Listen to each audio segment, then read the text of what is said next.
بسم اللہ الرحمن الرحیم۔ آج کی ہماری شارٹ سٹوری کا نام ہے ایک نیپالی فوجی نے اسلام کیسے قبول کیا۔ نیپالی فوج کا آخر کیسے مسلمان ہوا۔ ایک ایمان افروز داستان۔ میرا تعلق نیپال کے ترائی علاقے کے ضلع بارات سے ہے۔ پیدائشی نام کیدار ناتھ کھریل ہے۔ برہمن طبقہ کے کھریل خاندان میں پیدا ہوا۔ خاندانی روایت کے مطابق مذہبی طریقے پر میری پرورش ہوئی۔ 17 سال کی عمر میں 8ویں جماعت کا طالب علم تھا کہ نیپالی فوج میں ملازمت مل گئی۔ چنانچہ میں نے نوکری کرنے کے ساتھ ساتھ تعلیم بھی جاری رکھی۔ اسی بیچ میٹرک کے اے کیا اور 17 سال تک محکمہ فوج میں ملازمت کرتا رہا۔ وہاں سے ریٹائرڈ ہونے کے بعد 1 سال تک ذاتی کاروبار کیا۔ پھر مجھے 2004 کے اوائل میں ملازمت کے لیے کویت آنے کا موقع ملا، جہاں مجھے قبول اسلام کی سعادت نصیب ہوئی۔ میرے قبول اسلام کا قصہ بڑا عجیب ہے۔ میرا ایک بنگلہ دیشی ساتھی تھا جو تلاوت قرآن کی بہت پابندی کرتا تھا اور گاہے بگاہے مجھے بھی پڑھا کر قرآن سنایا کرتا تھا۔ میں نے ایک دن اس سے پوچھا، تم لوگ کس کی پوجا کرتے ہو؟ اس نے مجھے مختصر لفظوں میں بتایا کہ ہم مسلمان ایک اللہ کی عبادت کرتے ہیں، کسی مورتی کی پوجا نہیں کرتے۔ یہ محض اس کا جواب نہیں تھا، بلکہ میرے زندگی کے لیے پہلا ٹرننگ پوائنٹ تھا۔ ایک دن میں نے خواب میں دیکھا کہ کوئی نیک صفت بزرگ مجھے کہہ رہے ہیں، تم اسلام میں آ جاؤ۔ میں نے جواب دیا، میں ہندو ہوں اور میرے گھر والے اس سے راضی نہیں ہو سکتے۔ اس نے کہا، تم پہلے اپنی فکر کرو اور سچائی قبول کر لو۔ اسی کے بعد میرے اندر ایک طرح کا تجسس پیدا ہو گیا۔ مجھے ایسا محسوس ہوتا تھا کہ وہ میری کوئی شے کھو چکی ہے۔ میں بار بار مسلم دوستوں سے اسلام کے بارے میں پوچھتا رہتا۔ جب مجھے اسلام کی تئیں بالکل اطمینان ہونے لگا تو ایک دن میں نے ایک کویتی سے کہا کہ میں اسلام قبول کرنا چاہتا ہوں۔ اس نے بڑے تقریب مجھے آئی پی سی پہنچا دیا۔ یہاں میری ملاقات مولانا صفات علی محمد زبیر تیمی صاحب سے ہوئی۔ ان سے میں نے اپنا پورا قصہ سنا دیا۔ اولاً تو انہوں نے مجھ سے عرض کیا کہ محض خواب کی بنیاد پر اسلام قبول کرنا کوئی معنی نہیں رکھتا، بلکہ پہلی فرصت میں آپ کو اسلام کی کھوج کرنی چاہیے، کیونکہ اسلام ہی آپ کا دھرم ہے جسے آپ کے خالق و مالک نے آپ کے لیے اور ساری انسانیت کی رہبری کے لیے آخری شکل میں اتارا ہے۔ اسلام قبول کرنا دھرم بدلنا نہیں، بلکہ اپنی پیدائشی دھرم کو پانا ہے۔ پھر انہوں نے سنہرے انداز میں میرے سامنے اسلام کا تعارف کرایا۔ ان کی ایک بات میرے دل میں اتر گئی۔ بالآخر میں نے 1 گھنٹے کی گفتگو کے بعد اسی وقت اسلام قبول کرنے کا فیصلہ کر لیا۔ اسلام کے بعد میں ہمیشہ مولانا صفات عالم صاحب سے استفادہ کرتا رہا۔ ہفتہ واری دروس میں حاضر ہوتا اور دیگر اوقات میں بھی۔ جب کبھی کسی طرح کا اشکال پیدا ہوتا فوراً مولانا سے رابطہ کر کے تشویش بخش جواب حاصل کر لیتا۔ جب مولانا کرم اللہ تیمی صاحب آئی پی سی میں بحیثیت نیپالی داعی تشریف لائے تو ایک عرصہ تک ان سے بھی استفادہ کرنے کا موقع ملا۔ میں آئے دن اپنی معلومات میں اضافہ کرتا رہا۔ میری دعوتی دلچسپی کو دیکھتے ہوئے آئی پی سی کے ذمہ داروں نے مجھے آئی پی سی میں کام کرنے کا ذرعی موقع فراہم کیا۔ چنانچہ میں نے کمپنی چھوڑ دی اور تقریباً 3 سال سے آئی پی سی میں بحیثیت داعی کام کر رہا ہوں۔ فللہ الحمد۔ اس اسنائی میں نے اپنی اہلیہ کو متعدد بار اسلام کی دعوت دی، بالخصوص جب 2 سال قبل 2 ماہ کے لیے گھر گیا تو پہلی فرصت میں نے ان کو اسلام بتایا اور انہوں نے اسلام قبول بھی کر لیا۔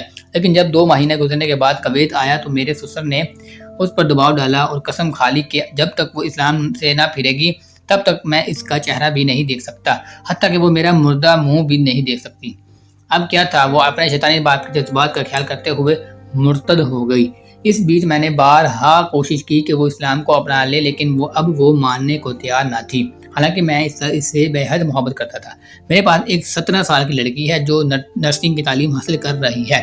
ایک بیٹا 8ویں جماعت میں زیر تعلیم ہے، جبکہ دوسرا بیٹا ابتدائیہ میں پڑھتا ہے۔ میری ہمیشہ یہی خواہش رہی کہ میرے گھر والے اس اسلام کو گلے لگا لیں، لیکن ہدایت اللہ کے ہاتھ میں ہے۔ کوشش کے باوجود ناکام رہا۔ ایک ماہ قبل میں سفر پر گیا اور امید کے ساتھ کہ میرے اہل خانہ اسلام قبول کر لیں گے، کیونکہ ان کی باتوں سے مجھے توقع بندھنے لگی تھی۔ حالانکہ انہوں نے منظم پلاننگ کے ساتھ مجھے بلایا تھا تاکہ دوبارہ کویت نہ لوٹ سکوں۔ جس روز گھر پہنچا، بیوی اور بچوں کو بٹھا کر 2 گھنٹہ تک سمجھایا، لیکن بیوی اپنی بات پر مصر رہی کہ وہ اسلام میں نہیں آئے گی۔ بالآخر میں نے اپنے چھوٹے بچے کے ساتھ رات گزاری۔ صبح میں نے اہلیہ کو سمجھایا اور تاکید کی کہ اسلام نے ہم دونوں کے درمیان جدائی ڈال دی ہے۔ ازدواجی زندگی کا گزارنا اسی وقت ممکن ہے جب تم اسلام میں آ جاؤ۔ میں 2 مہینے کی فرصت لے کر گیا تھا، لیکن معاملہ اس قدر پیچیدہ ہوا کہ تقریباً ہفتہ عاشرہ کے بعد ہی مجھے گھر سے نکلنا پڑا۔ پہلے ہی دن میری 17 سالہ بچی نے اپنی ماں کے اشارے پر میرے موبائل سے کویت کے سارے نمبرات ڈیلیٹ کر دیے۔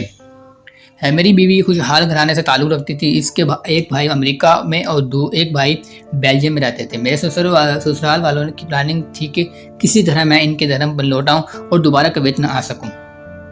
امریکہ میں مقیم میرے نسبتی برادر نے مجھے سبز باغ دکھانے کی کوشش کی کہ چند سالوں تک گھر پر آرام کرو اور وہ مجھے اثناء کویت کی میری سالانہ آمدنی سے کہیں زیادہ رقم مہیا کریں گے، پھر اس کے بعد مجھے امریکہ بلائیں گے۔ لیکن میں نے ان کی بات کو خاطر میں لائے بغیر دو ٹوک جواب دیا کہ ایسا قطعاً ممکن نہیں ہے۔ میں نے اسلام کو گلے لگا لیا ہے تو تادم حیات اس پر قائم رہوں گا اور کوئی طاقت مجھے اسلام سے پھیر نہیں سکتی۔ اسی بیچ دسہرہ کا تہوار آ گیا اور میرے گھر والوں مجھ پر زور ڈالنے لگے کہ تم بھی ان کے تہوار میں شرکت کرو۔ میں نے صاف کہہ دیا کہ میں کسی صورت میں ان کے ساتھ نہیں دے سکتا۔ ادھر بیوی اور رو رہی تھی تو ادھر بچے رو رہے تھے، بلکہ سب نے کھانا تک نہیں کھایا تھا، لیکن میں اپنی بات پر اٹل رہا۔ بالآخر تک ہار کر سب نے دوسرے دن کھانا کھایا۔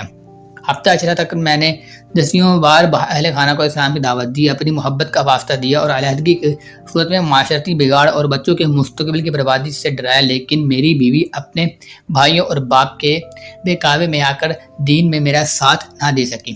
جب مجھے خطرہ محسوس ہوا کہ میرے خلاف یہ لوگ سازشیں کر رہے ہیں، کیونکہ 2 سال قبل مجھے اس کا تجربہ ہو چکا تھا کہ چند شرارت پسندوں نے میری بیوی کی بے وقوفی سے مجھے جسمانی اذیت پہنچانی چاہی تھی، لیکن اسی وقت میرا ایک دیرینہ دوست پہنچ گیا جس سے میں بال بچ گیا۔ اس بار بھی اس طرح کے آثار دکھائی دینے لگے تو میں ایک دن خفیہ طور پر اجتماع کے کپڑے لیے گھر سے نکل پڑا اور چند کلومیٹر دور میرے ایک دوست کا گھر ہے جہاں ایک ہفتہ چھپا رہا۔ اس بیچ ٹکٹ کا انتظام کیا اور دوبارہ کویت آ گیا۔ واقعہ یہ ہے کہ میرے سسرال والوں نے ہی سارا معاملہ خراب کیا ہے، جن کی میرے اہل خانہ کو پوری پشت پناہی حاصل ہے۔ مجھے اس بات کا کوئی افسوس نہیں کہ میں اپنے اہل خانہ اور اولاد سے بچھڑ گیا ہوں، لیکن افسوس اس بات کا ہے کہ وہ اسلام سے محروم رہ گئے ہیں۔ آخر میں قارئین سے امید درخواست ہے کہ وہ اللہ تعالیٰ سے میرے اہل خانہ کی ہدایت کے لیے دعا کریں۔ آج کی ہماری شارٹ اسٹوری کمپلیٹ ہو گئی ہے۔ انشاءاللہ نیکسٹ اسٹوری میں ملتے ہیں۔ اللہ حافظ۔